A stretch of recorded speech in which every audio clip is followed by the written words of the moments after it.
Ay, be, Ano yun, te? nagpadala na daw ng pera yung anak ko dito Sabi niya, nakita mo na ba? Nagpadala na daw po ng pera? Oo, napadala na daw dito, Nasend sabi na? niya kanina. O, nasend na siguro. Kasi sabi niya, okay na yun, naipadala na daw niya eh. Tignan mo sa Gcash mo kung pumasok na. Anina pa kasi yun eh. Alam ko, 5,000 Ah, yung ipapadala niyong ganun pera ba? dito. 5,000 daw. Oo, ang alam ko, 5,000 ipapadala niya. Dala niyo po ba yung yung reference number? Oo, andito yung reference number. Sige po, saglit lang. Pabanggit po muna ako ng reference number. I-check ko lang po kung pumasok na. Yung 6 na dulo lang po, ate. Na 07 07 40 40 39. 39. Wait lang, te. I-double check ko lang po, Ang tagal ko namang nanghihingi ng pera sa anak ko. Ngayon pa lang siya napadala ng pera. Ilang araw ko nang hinihintay yung Ah, padala niya eh. Sabi ganun niya po ba? papadala niya ako. Baka ano po. Baka hindi pa nagsahod. Wala na kaming budget. Talaga naman hintayin pa namin yung sahod niya. Gumawa siya ng paraan para makapagpadala siya ng pera sa amin, no? Kaya nga nagtatrabaho siya para masustentuhan niya yung pangangailangan naming Di mga ba nung magulang niya. nakaraan, nagpadala din po siya sa inyo, 2,000. Ay nako, 2,000 lang yun. Napabilis lang Ilang araw maubos pa ng lang yun. pera. Oo, ubos na. 2,000 lang naman yun eh. Kala mo Ah, kalaki-laki na pinadala niyang pera. teka lang. O ano, nakita mo niya yung pinadala niyang pera? Magkano po yung pinadala? Alam ko 5,000 yung ipapadala niyong pera kasi 5,000 yung 5,000 yung hinihingi hinihingi nyo. ko. Oo, 5,000 ba yung pinadala? 5,000 yung hinihingi ko kaya O, malamang yun teka yung lang po. ipapadala niyo sa akin. 5,000. Nasaan na po ba? Oo, nasa na yan kanina pa? Yun ang may reference number, di ba binigay ko na sa'yo? Hindi kasi wala akong na-receive na 5,000 dito, te. Ang sabi ng anak ko na isend na daw niya yung Meron pera. nagpadala dito, 1,500, 500, at saka 800. Wala pong 5,000. Sigurado ka walang 5,000? I-check mo ng maayos, baka nagkakamali ka lang dyan. Wala po eh. Teka lang i-check ko lang po yung reference number nyo. Kasi wala eh. Imposibleng walang Walang pumasok. Sabi niya 5,000 sa na akin na pumasok. send eh.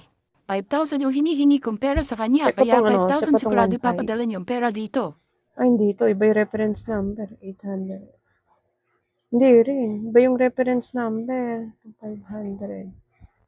074039. Ate, nagpadala nga po siya ng pera, pero hindi po siya 5,000. 500 lang po yung pinadala niyang pera sa inyo. Ano ka mo? 500 lang yung pinadala niyong pera? Bakit 500 lang? 5,000 yung hinihingi kong Ay, pera sa hindi ko kanya. po alam kasi 500 lang po. Ayan po, 500 lang po yung pinadala niya. Ayan po yung reference number niyo, 074039. Same po tayo ng reference number. Ayan lang po yung pinadala ng anak niyo, 500 lang po. Hindi po siya 5,000. Walang yung bata yun. 500 yung pinadala niyang pera sa akin. Sinabi ko sa kanya, 5,000 yung padala niyang pera kasi 5,000 yung kailangan ko. Baka konti lang po yung sinahod ng anak Ay niyo naku, dapat ngayon. kung magkano yung hinihingi kong pera sa kanya, yun yung ipapadala niya sa akin. Hindi yung kapiranggot lang sa sahod niya yung binibigay niya sa akin. Abel, 500 lang ipapadala niya. Ano mabibili ko dyan sa 500 na yan? Ay, ate, alam niyo naman pong minimum lang yung sahod ng anak niyo. Tapos gusto niyo papadalan kayo ng 5,000. Pamilyado na rin po yung anak niyo.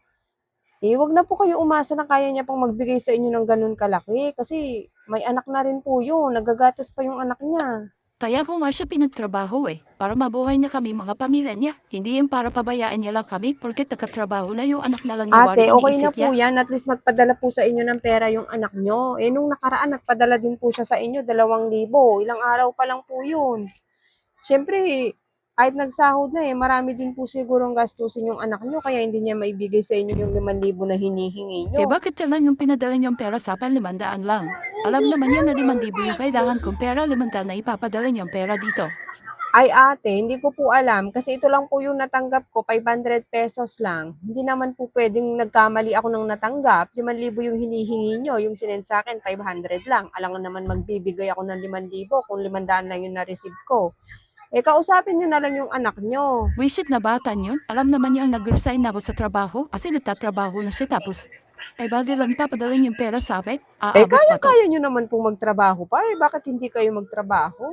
Huwag naman pong iasa sa anak nyo yung mga pangangailangan nyo. Pamilyado na rin po yung anak nyo.